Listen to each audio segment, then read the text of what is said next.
Smoking is injurious to health. It causes cancer. ধূমপান স্বাস্থ্যের পক্ষে ক্ষতিকারক। ধূমপান ক্যান্সারের কারণ।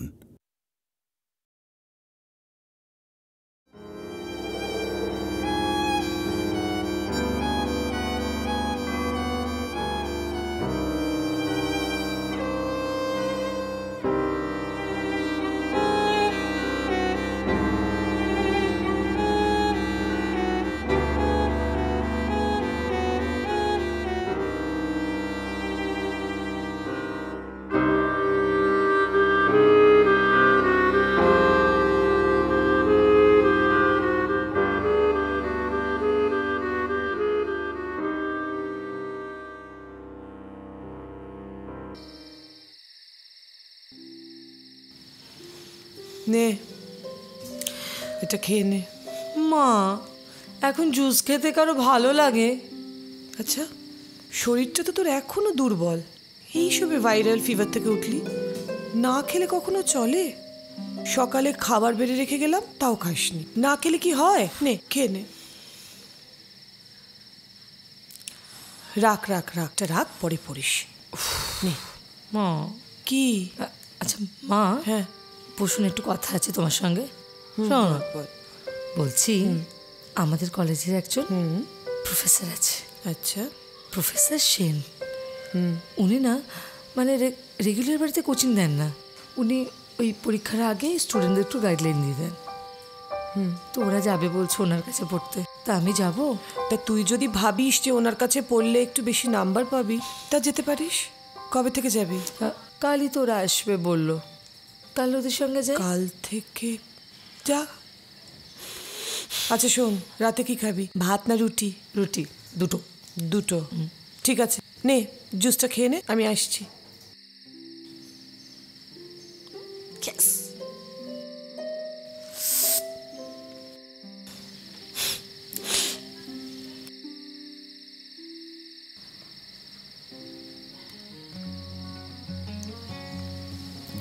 কি রে, তুই এখানে বসে আছিস ছাদে? আমি জানতাম তোরা আমাকে নিচে না পেলে ঠিক ছাদে চলে আসবি। কেমন আছো? ভালো আছি। দাঁড়া দাঁড়া দাঁড়া দাঁড়া দাঁড়া, এটা কি রে? Love bite. এটা কি তোমার বর দিল বেবি? তুই না যাতা। আমি যাতা? আর তোমরা যে দুজনে মিলে যাতা কাজটা করলে তার বেলা কিছু না? বারণ করেছিল। এই প্রফেসর সেনের কাছে কবে থেকে যাচ্ছি রে আমরা? হ্যাঁ, ওনার সঙ্গে তো ফোনে কথা হয়েছে। উনি কাল থেকে আমাদের যেতে বলেছেন। আসলে পার্ট 2 তো 2 মাস বাকি, এখন তো যাওয়া উচিত। বল। আমার কোনো প্রবলেম নেই, তোমার কোনো প্রবলেম আছে? না, আমারও কোনো প্রবলেম নেই। রাই, তাহলে প্রফেসর সেনকে আরেকটু বেশি করে কাছে পাওয়ার সুযোগ এসে গেল। কি বল? কলেজে তো অপেক্ষায় থাকিস কখন প্রফেসর সেনের ক্লাস হবে। এখন কলেজের বাইরেও সপ্তাহে একদিন দেখা করার সুযোগ হয়ে গেল। Aren't you excited? ও মাচ রে, আমি প্রচন্ড এক্সাইটেড। He still bachelor. তুই ভাবতে পারিস, I can do everything for him, whatever he wants. What a sacrifice, what a sacrificing love. বুঝলাম, ওখানে পড়াশোনা কতটা হবে? এই একদম এসব কথা বলবি না, অসভ্য ছেলে কোথাকার। শোন না, এই বলছি বাড়ির সমস্যা মিটেছে? না রে, জানাজানি হওয়ার পর থেকে ভীষণ সমস্যা হচ্ছে। ওরা তো আমার বিয়ে দিতে চাইছে, বলছে পার্ট 2টা কমপ্লিট হলেই বিয়ে দিয়ে দেবে। সম্বন্ধও দেখছে, আমি জানি না কি হবে। এটা তো ভীষণ রকম অত্যাচার। না, একদম না। আমি একটা কথা তোদের বলছি, শোন, তোরা এক কাজ কর, তোরা দুজনে পালিয়ে যা তো। পালিয়ে গিয়ে দুজনে দুজনের সঙ্গে থাক। আমি ওকে খুব ভালোবাসি রে রাই। ও যদি অন্য কোথাও বিয়ে করতে বাধ্য হয় না, আমার সুইসাইড করা ছাড়া আর কোনো রাস্তা নেই। কি বলছিস তুই? তোরা একে অপরের সঙ্গে থাকবি। আমি তো বলছি, আমি ভগবানের কাছে প্রে করবো। I love you so much. I love you too baby, I love you too. আজ আমরা সাবজেক্টের বাইরে গিয়ে একটু আলোচনা করব। বাংলা সাহিত্যে নারী চরিত্র, বাংলা সাহিত্যের স্বাধীন সত্তা, স্বাধীন চেতা নারী চরিত্র বলতেই আমাদের চোখের সামনে ভেসে ওঠে রবীন্দ্রনাথ ঠাকুরের ছোট গল্প স্ত্রীর পত্র। রবি ঠাকুর স্ত্রীর পত্রে মৃণালকে এমনভাবে দেখিয়েছেন, নারী স্বাধীনতা, নারী সত্তা, স্বাধীন চেতা নারী হিসেবে এমনভাবে দেখিয়েছেন, আজ এত বছর পরেও মৃণালকে অত্যন্ত প্রাসঙ্গিক বলে মনে হয়। আজ আমাদের সমাজে দাঁড়িয়ে প্রতি মুহূর্তে মনে হয় মৃণালের মতন একজন নারী চরিত্র আমাদের সামনে ভীষণভাবে প্রয়োজন। সেখানে স্ত্রীর পত্রে যেভাবে বিন্দুকে দেখিয়েছেন, আজও আমাদের মনে হয় বিন্দুর মতন মেয়েরা সমাজে অত্যাচারিত হয়, আত্মহত্যা করতে বাধ্য হয়। আজ এত বছর পরও আমরা খুব কম নারীকে দেখতে পাই মৃণালের মতো, যে স্বাধীন সত্তার জন্য আত্মমর্যাদা বিসর্জন না দিয়ে অকপটে সংসার ছেড়ে সে কাশিবাসী হয়। সেই স্বাধীন সত্তা কোথায় আজ মেয়েদের মধ্যে? আজ আমাদের সমাজে মৃণালের মতো মেয়েদের চাই, তাদের স্বাধীনতা বুঝে নিতে হবে।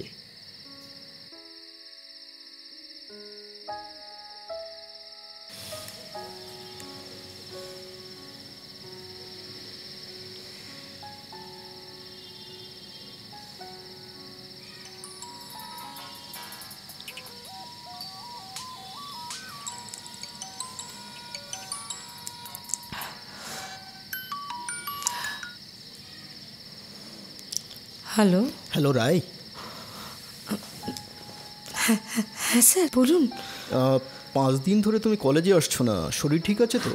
একটু ভাইরাল ফিভার হয়েছে। ও, টেক কেয়ার। আর শোনো, যে কারণে তোমাকে কল করেছি, সেদিন তুমি আমার বাড়িতে বই ফেলে গেছো। তোমার বন্ধু নীল আর অ্যান্ডিকে আমি বলেছিলাম নিয়ে যেতে, ওরা বোধহয় ভুলে গেছে। তুমি বলছিলে না তোমার বাড়ি কসবার ওদিকে? হ্যাঁ স্যার। আমি 2-1 দিনের মধ্যে ওদিকে যাব। তুমি একটা কাজ করো, তোমার বাড়ির অ্যাড্রেসটা, লোকেশনটা আমায় পাঠিয়ে দাও, আমি বইটা দিয়ে আসবো। হ্যাঁ আমি পাঠিয়ে দিচ্ছি। সামনে এক্সাম রায়, বারবার জ্বর হলে শরীরের দিকে একটু লক্ষ্য রাখো। হ্যাঁ sir, I will sir. Okay, take care.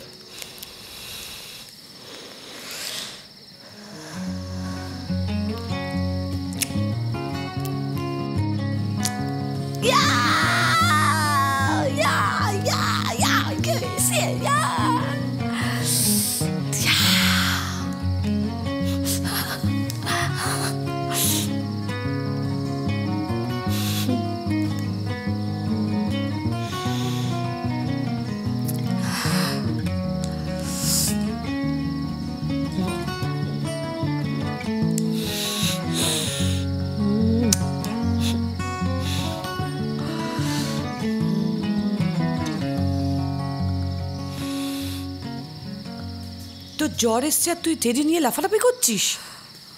তুই কি শরীরের দিকে একটু খেয়াল রাখবি না? আর ডাক্তার যে ওষুধগুলো দিয়েছিল সেই কোর্সটাও কমপ্লিট করলি না। দেখি, এই তো গাটা ছ্যাকছ্যাক করছে, আবার জ্বর এসছে। সত্যি তোকে নিয়ে যে আমি কি করব আমি সত্যি জানি না। আচ্ছা শোন, কাল সকালবেলায় ডক্টর রায়ের কাছে আরেকবার যাবি।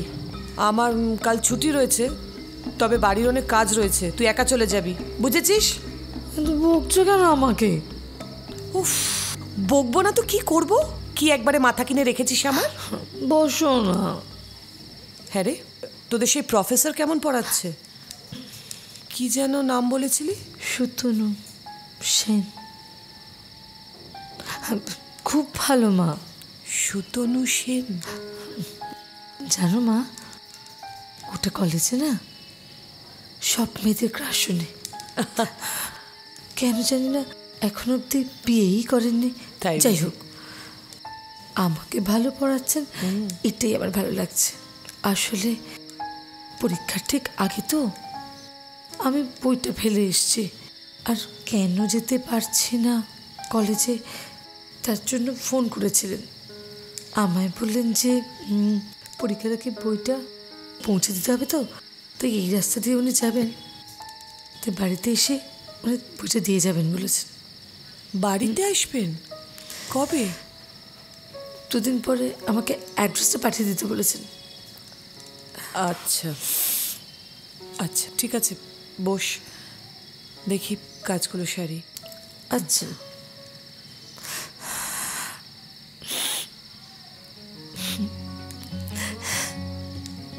Yes!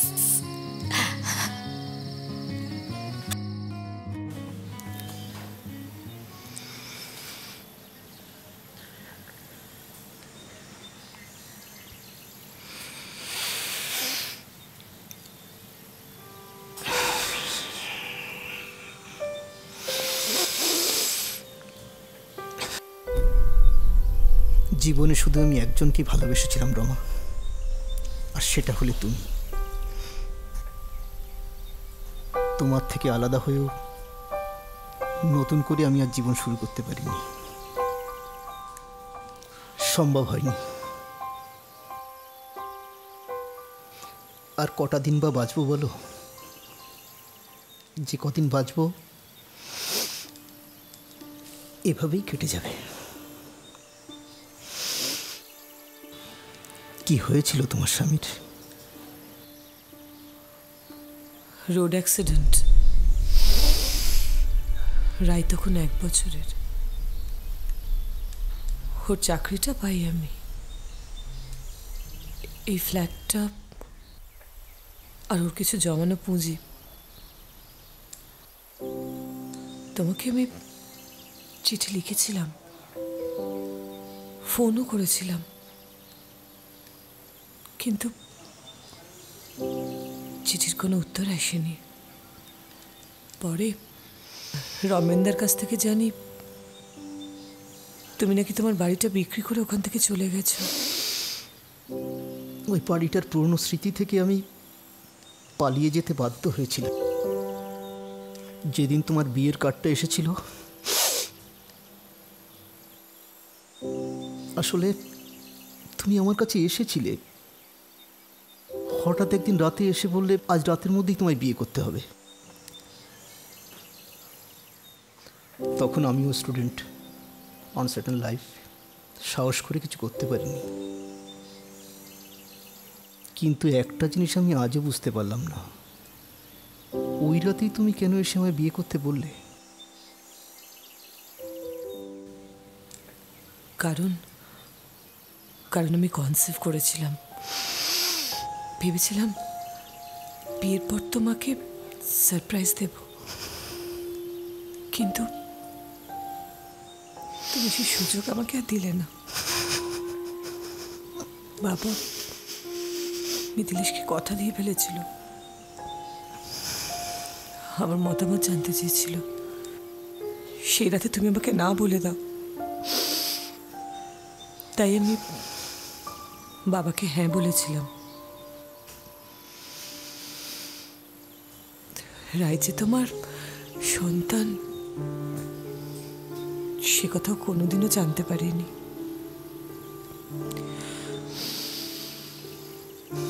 আমি জানতে দিইনি।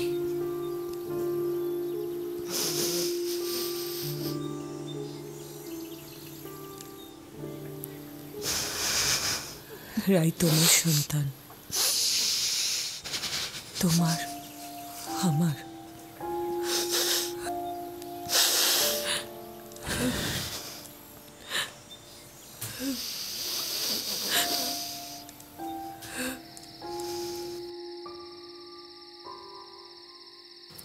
আমাদের বিয়েতে এটা আমার প্রথম উপহার তোমায়।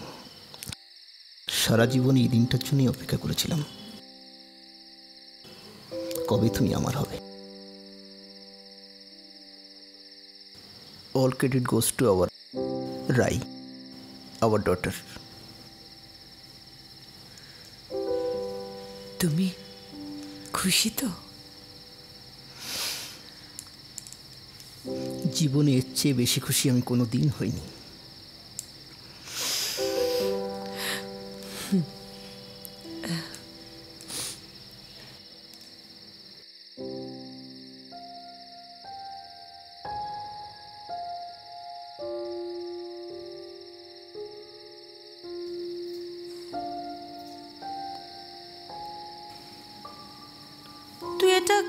করে করতে পারলি রাই? তুই নিজের কথাটা একবারও ভাবলি না?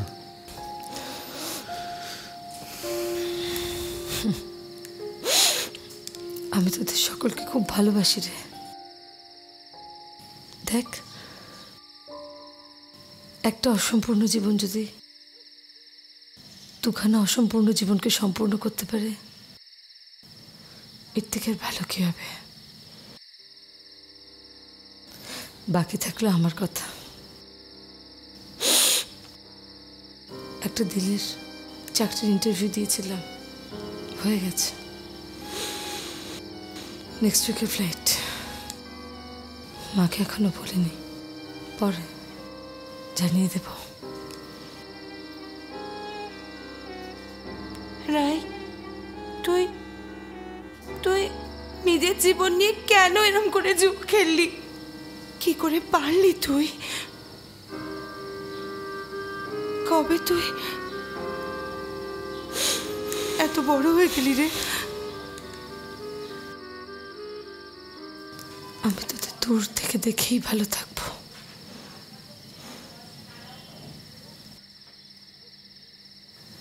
একাকী।